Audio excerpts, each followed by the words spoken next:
Okay, good evening, everyone. We're getting started momentarily.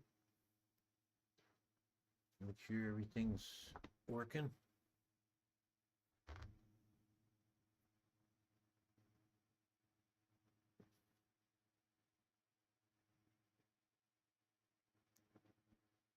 We're having the Thursday night stream on Friday this week.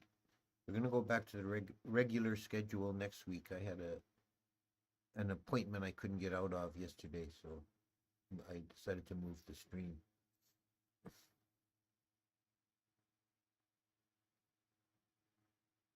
Okay, let's start.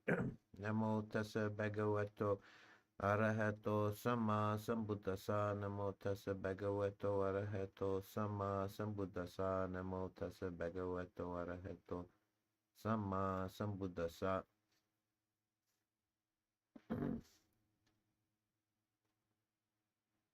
Okay, so last time we finished running through the Deva realms, the sensual heavens or sagas, and we're going to start looking at the Rupa Loka. This is the realm of form is the translation of Rupa Loka, and it's given that name to distinguish it from the Arupa Loka, the formless realm. Sometimes you'll see in books this realm referred to in English as the fine material realm. That's a very loose translation. It points to the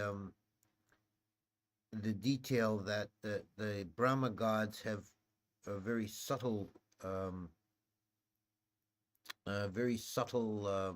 bodies.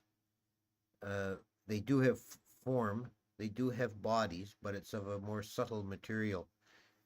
There is, for example, one story in which a Brahma god comes to earth to speak to the Buddha, and immediately he's just been newly reborn in that realm. He was a Buddha's disciple, and he wanted to express his gratitude to the Buddha.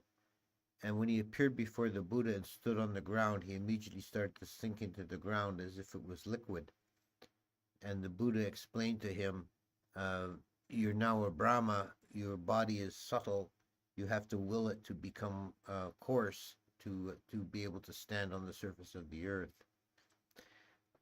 Which is points to another feature of these gods. They do have powers of transformation. So the Brahma gods are at very much higher level than the Devas.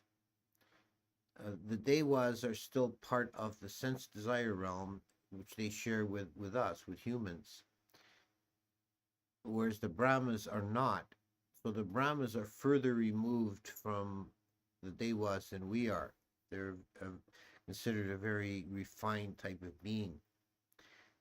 A being beyond the sense desire realm, they don't have sensuality, so they don't eat in the ordinary way. It said that they feed on bliss, jhonically generated internal energy. They don't require any external nutriment. They don't have sex. They're not divided into two genders. It said there are no male and female among them. They're all just reckoned as beings. They're divided into different levels, and we're going to focus today on the first level Brahmas and leave the higher ones for next week.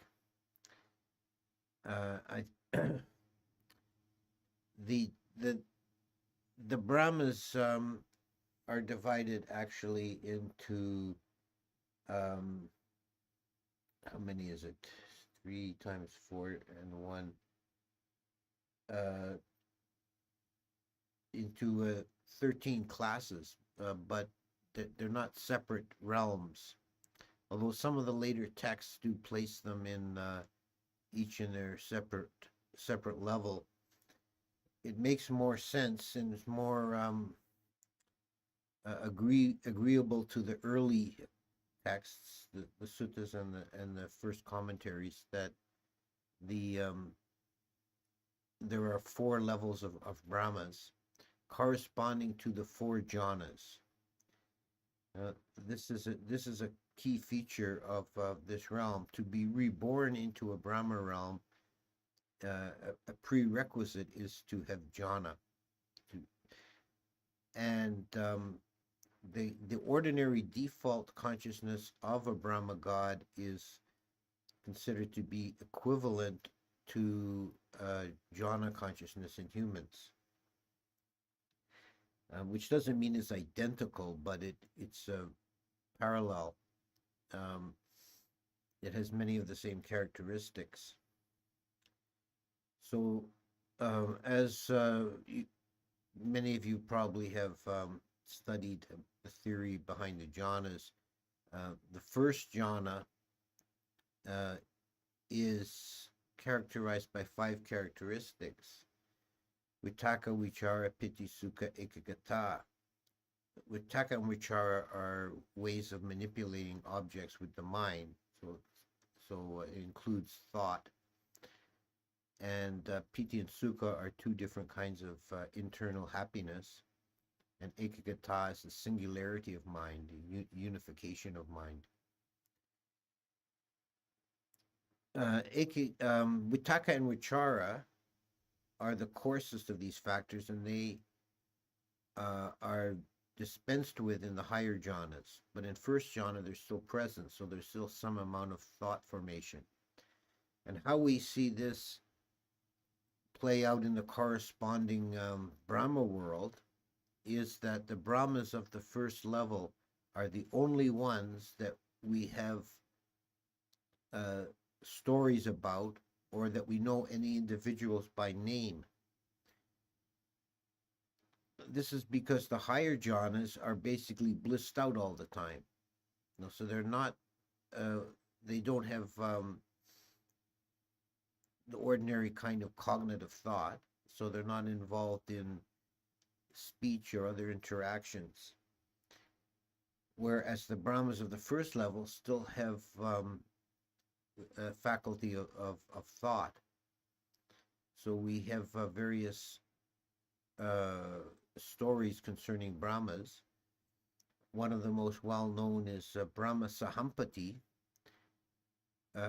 coming to the earth to speak to the Buddha after the Buddha's enlightenment, when the Buddha at first was inclined not to engage in teaching. He thought to himself that the beings in this world are full of desire, and they're easily confused. They won't be able to comprehend this subtle teaching. So why should I bother myself and weary myself trying to explain it? But Brahma Sahampati came down and begged the Buddha on bended knee to get up from his seat and go forth into the world and teach. And we have other incidents of Brahma Sahampati interacting with the Buddha. In some ways, the Brahma Sahampati acts like a kind of anti-Mara, as Mara tried to bother the Buddha and distract him. Sahampati would encourage him and give him advice at times, even. Brahma Sahampati would be what we call a Maha Brahma, or a great Brahma. In this first Brahma realm, there are three classes of Brahmas within that first realm. The Maha Brahma, who is the overlord, and he's the only one we ever get stories about. Sahampati and Baka, Sanana Kumara, they're all Maha Brahmas. And below him are the Brahma's ministers, the Brahma Purohita, they're like the higher class or the nobles of the Brahmas, and then there's the Brahma's assembly, the Brahma Parisuja, who are your ordinary or garden variety Brahmas. All of them live a very long time, up to a kappa, and they all have one of their outstanding characteristics, for physical characteristics, is luminosity. They all emit a brilliant light, and the higher Brahmas are more luminous. The Mahabrahma is the most luminous of all. It's said that he can illuminate an entire world system with one finger.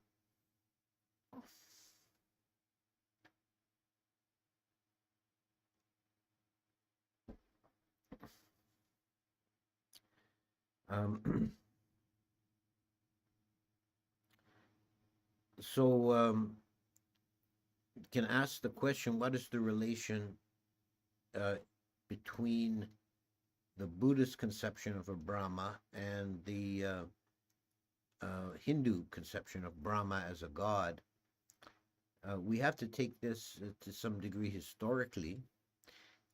The later Hinduism, with the trinity of Brahma, Vishnu, and Shiva, was not really developed in the Buddhist time. Brahma doesn't occur at all in the Vedas. The creator god in the Vedas is Pajapati, who's also a named character in the Tawatingsa heaven in the Buddhist system. And even in the Upanishads, there's a distinction made between Brahman, ending with an, and Brahma, ending in a. Brahman is a neuter noun, and it refers to a universal consciousness or force. It's impersonal. Whereas Brahma is a god that created the world and acts within it. We still see some of this ambiguity in the Pali language, in the noun Brahma, referring to these gods of the first level,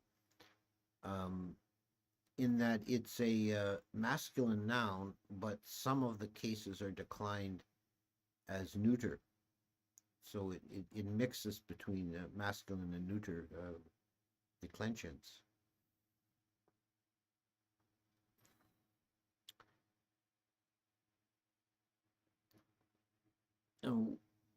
It's significant that we have in the Buddhist cosmology the highest being of the sense desire realm, at least, well, not the absolute highest, but the king of the earth, let's say, is the god of the chief god of Tawatingsa heaven, is Saka, who is Inda or Indra, who was the chief god in the early Vedas. And then we have the Brahma gods, with Brahma being the chief god in the Upanishads. So in many ways, the Buddhist cosmology references the older cosmologies, but it transcends them. And there is a set of teachings around Brahma as not as the creator in Buddhism. There is no creator, but as himself having a false view about creation. It's said when a new world system comes into being, it's created, or it manifests from the higher levels down. And when the level of the Brahma gods comes into being, the first being to appear in that new world system is the Mahabrahma. And he's all by himself in a splendid palace. And for a long period of time, he dwells like that, all alone, and he begins to wish for companions. And as the karma of other beings causes them to arise in that realm as the lesser brahmas. He believes he's created them by his will. And as other lower worlds manifest, the heavens and the earth manifest below, he also is under the delusion that it's been created by his will. So he fancies himself as the creator. And in the Brahmajala Sutta, it's described how this gives rise on the earth to monotheistic religions. Because one of these Brahmas, lesser Brahmas, has learned that this big Brahma, the Mahabrahma, is the creator, and he worships him. And when he is reborn as a human, he has a confused memory of his time in the Brahma world that comes to him in visions. And he teaches this as the teachings about the creator God.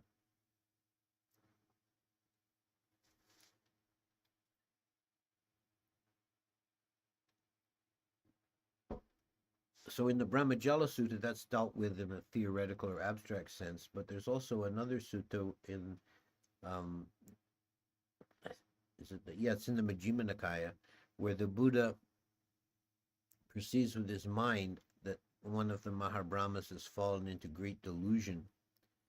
And this is Baka the Brahma, and it's quite an interesting sutta where the Buddha goes up to the Brahma world to challenge this Brahma of his false view. And there's a number of interesting features in this sutta that reveal to us some details about the cosmology. One is that Mara still has some influence in this first or lowest Brahma world, and it's said that he can influence the minds of the lesser Brahmas, but not the Mahabrahma. And he influences the mind of these lesser Brahmas to challenge the Buddha, and they say to him, do not come here and challenge our great Mahabrahma. He is the All-Father. He's the Creator. He's the Mighty One. So on, all this long list of titles and epithets. And the Buddha says, I know you, Mara. And then he gets into a dialogue with Mahabrahma, who begins again by repeating all his epithets. I am the great and mighty Brahma. I am the creator of all, and so on. And the Buddha says to him, if you're so great and mighty, then, this is after some discourse back and forth. The Buddha decides to challenge him to a contest. He says, if you're so great and mighty, I can disappear from your sight, but you cannot disappear from mine. And the Brahma takes the challenge, and the Buddha transports himself to the next higher, the second Brahma level, which is unknown to this Brahma. He thinks he's the supreme of the universe. So of course he can't find the Buddha. And he's unable to disappear from the Buddha's sight. The commentary adds a kind of a comic touch to this incident, where the Brahma tries various ruses and means to disappear, and the Buddha defeats him every time. And in the end, the Brahma, Baka, the Brahma, in a panic, resorts to running from his palace and hiding behind a bush. And all his lesser Brahmas are laughing at him and making fun of him.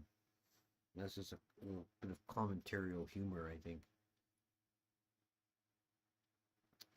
In any case, the Buddha convinces him that he has a false view and teaches him the Dhamma. And it's said in the commentary that the Buddha did this because the two of them had a long connection over many lifetimes in the past, and it tells a number of stories about incidents in the past where they were together. Very often Baka was the Buddha's teacher, or the Bodhisattva's teacher in the past, so he felt a debt of gratitude to him.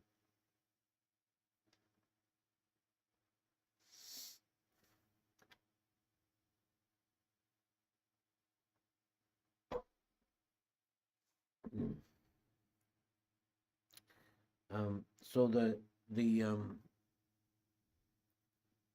the character of Brahmas is because they're transcended the sense desire realm, they're not prone to the defilements of ill will or of desire, sense desire in any form. In fact, they only have the two senses of sight and hearing as functional senses. They don't have smell or taste or touch. Um, uh, but they're not perfected. They still have the possibility of falling into false view. Of pride is another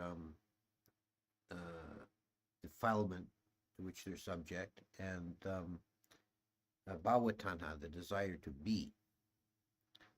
So they're not perfected or purified, although we do have rare cases of Brahmas attaining some degree of enlightenment.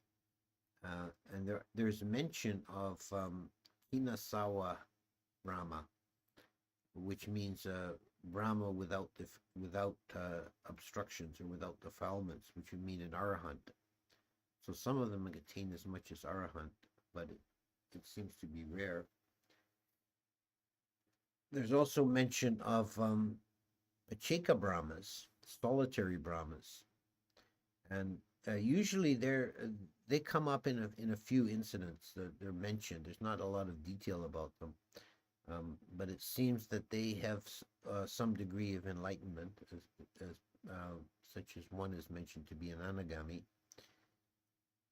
and they live by themselves without a retinue of followers. And it may be because they are enlightened, they don't feel the need to be worshipped, so they don't have this retinue of followers.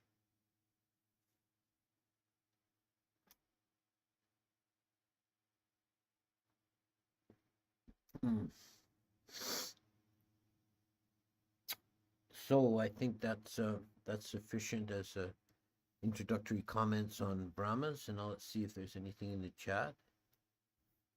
And it's better if you generally with these, if you try to keep your questions more or less on topic.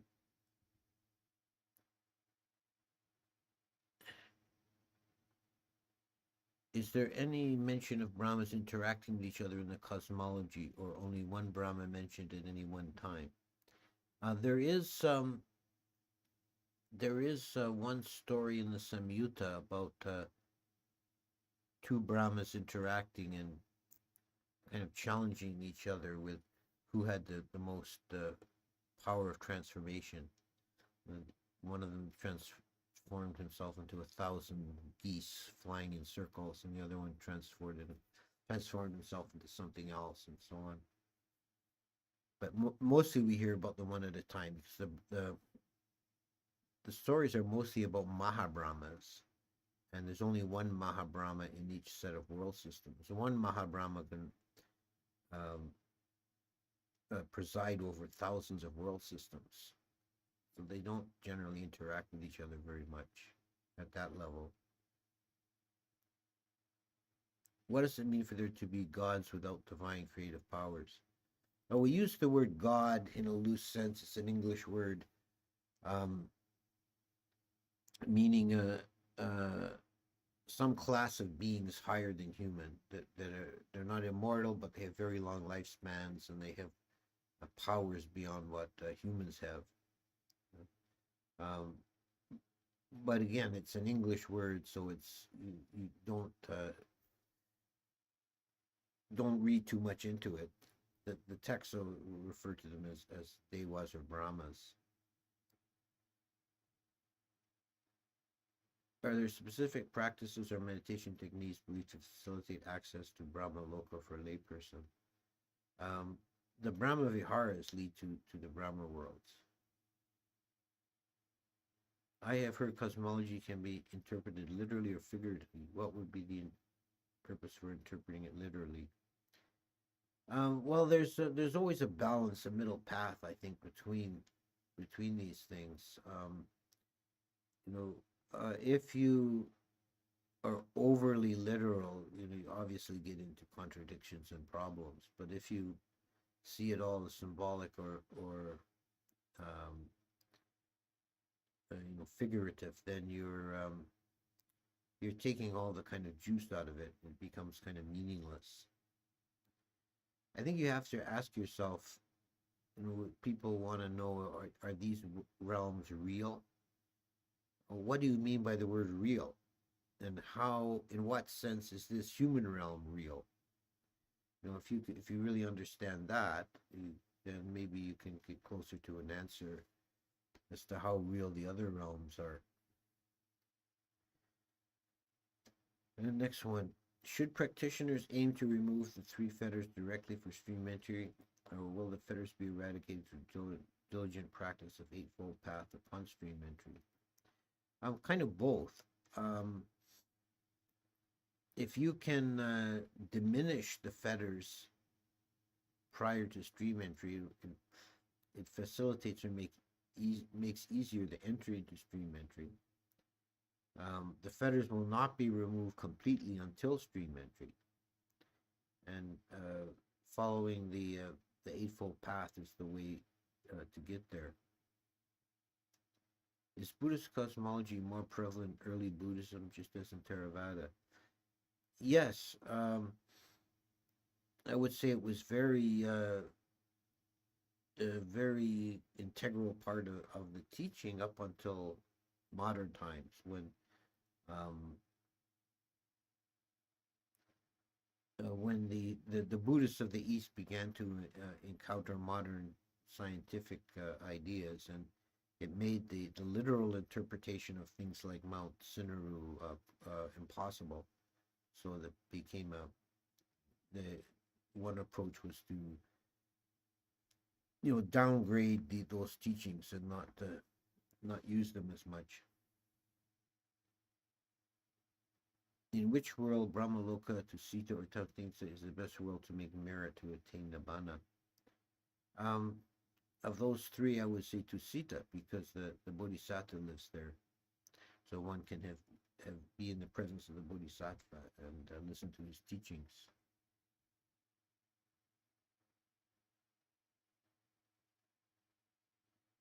This one time I was practicing samatha before bed, and I had a dream I was in space and saw many of these vibrant beings floating in space. They all looked like they were meditating. Do you believe that dream is related to the Brahma realm? It could be, and by the brief description you give, I would think it's the second or third Brahma realm. At which realm do Devas, Brahmas cease being gendered? In this first Brahma world, right up to the top of the sense desire realm, they're still gendered. Above that point, are they male only or neuter?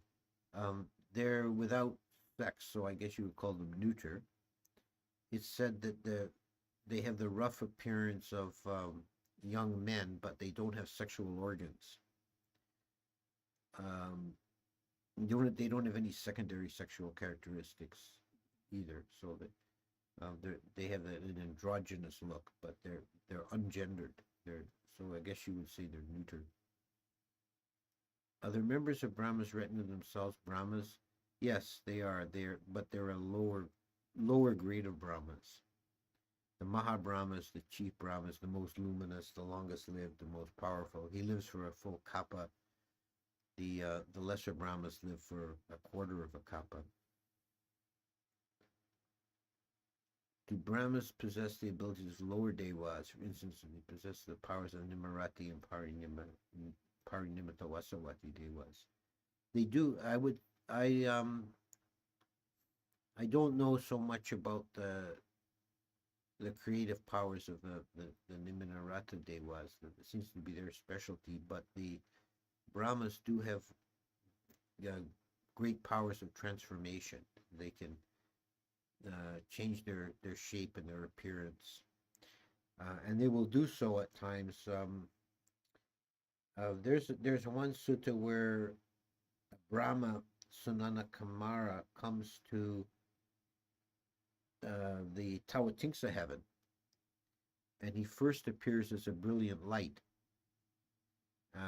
because it's a general rule of the cosmology that beings in lower levels cannot properly perceive beings at higher levels. So the Brahma then has to take on the form of a lesser being to be visible, and he takes on the form of a Gandhava. Would Aryas generally avoid Brahma realms, a place for rebirth, as the desires would make it difficult to practice? Um,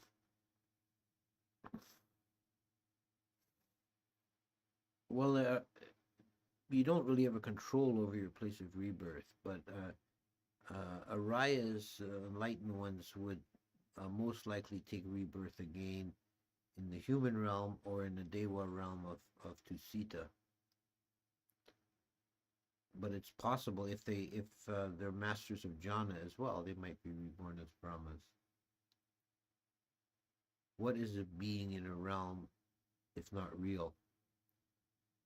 Um, well, this goes into the question of very profound questions about reality and about the nature of being and emptiness, voidness. A being is ultimately a conventional level reality. There's only the the the empty consciousness and the empty object of consciousness, but we perceive them as beings and as realms. Beings. There were several questions about the one vibrant floating beings. Okay, I don't know. I don't know what you're referring to. It seems like a few questions were missed. Okay, were they perhaps questions that were put in before the end of the talk? If you put questions in before the end of the talk, I'm very likely to miss them.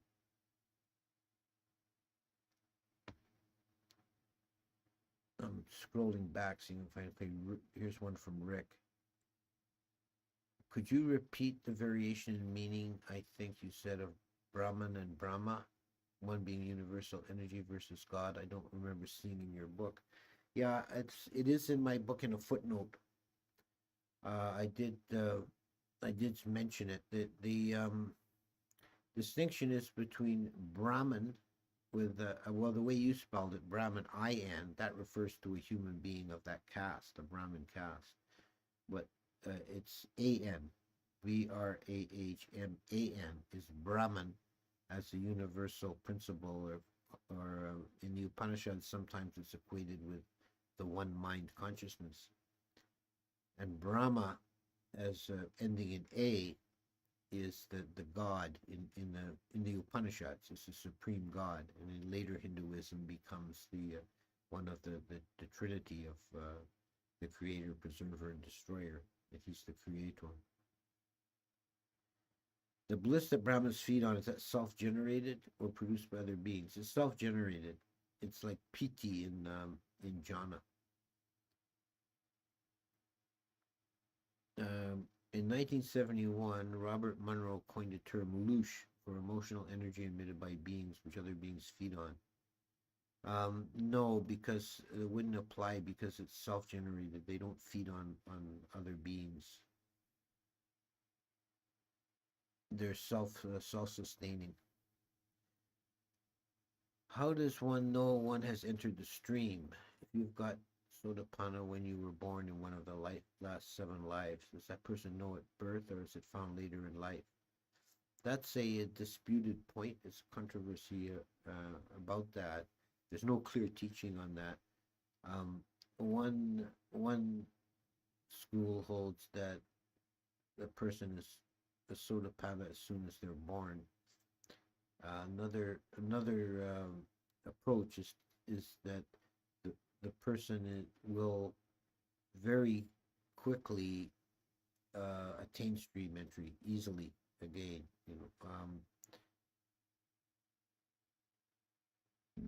Almost without effort. Very early in life, they'll come across the Dhamma, they'll begin practicing, and they'll attain stream entry almost before they begin. Could Jesus have been a Brahma before coming here? That would be a possibility. Of course, we have no way of knowing.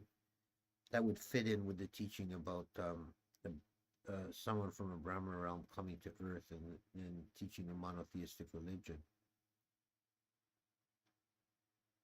Why had the Bodhisattva in his last life chose to Sita to be reborn, and was it not chosen? Why did he not choose a Brahma Loka? Uh, it's not really a question of choice. It's kind of a natural law that when a being is on the path to Buddhahood, after they've perfected all the paramis in the human condition, their next life will be into Sita. It's like a karmic inevitability. It's not really a choice. Scrolling back down.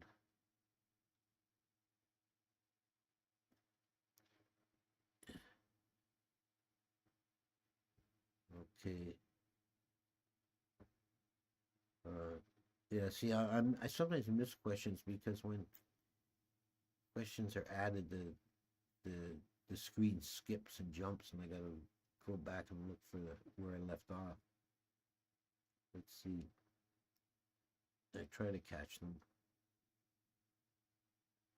Are higher realms a reflection of what it's like to be close to an abundant state? I th- um I think so. It's like as you ascend through these realms, it's like you're shedding layers of samsara.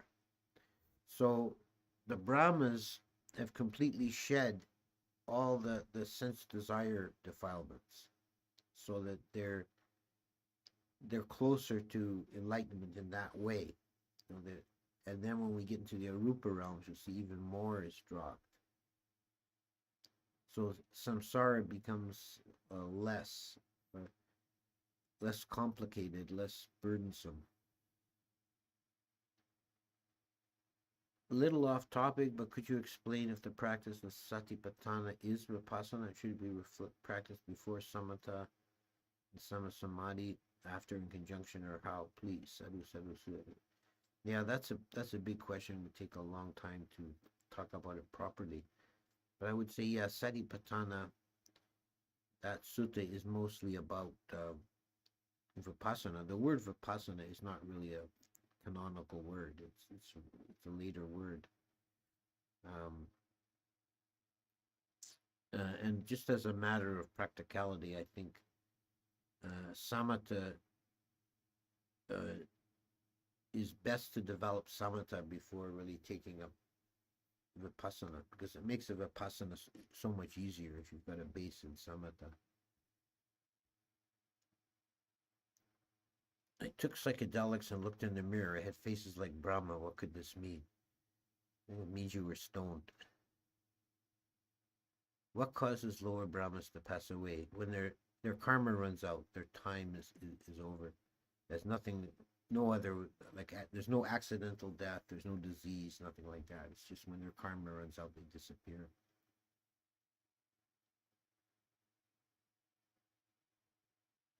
What I saw was no mistake. Now I can't help but think it's some cosmic truth. Well, you may have seen a glimpse of another realm or a memory of a past life. You know, these things are possible, especially with uh, in altered states of consciousness, as with psychedelics. When the next Buddha is born, is it still possible for other beings to become enlightened from the time of Gautama Buddha? Um, no, no. If I understand your question properly, uh, before the next Buddha arises, there's a dark period when the teachings of the old Buddha are completely forgotten and no one's getting any enlightenment because there's no teaching. And it's only after such a period when a Buddha will arise to reawaken the world. Okay, so I think we'll leave it there for today. And next time we're going to deal with the higher Brahma worlds, and I think we can deal with the three of them in one session because there's really less detail. As I said, all the stories about Brahma world occur on the first level, and we really have very minimal descriptions of the other three. Okay,